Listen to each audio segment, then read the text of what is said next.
Sugar, he made reservations at Savannahblue. Black owned and operated in the heart of downtown.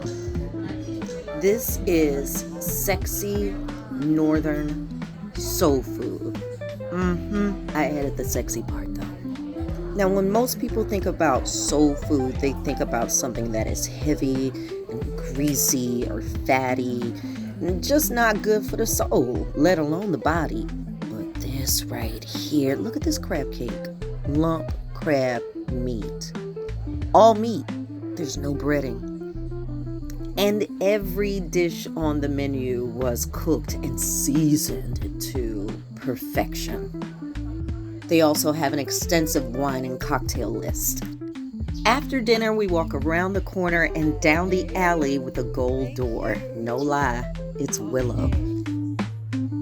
Everything about this place speaks to the me that was born in 1920.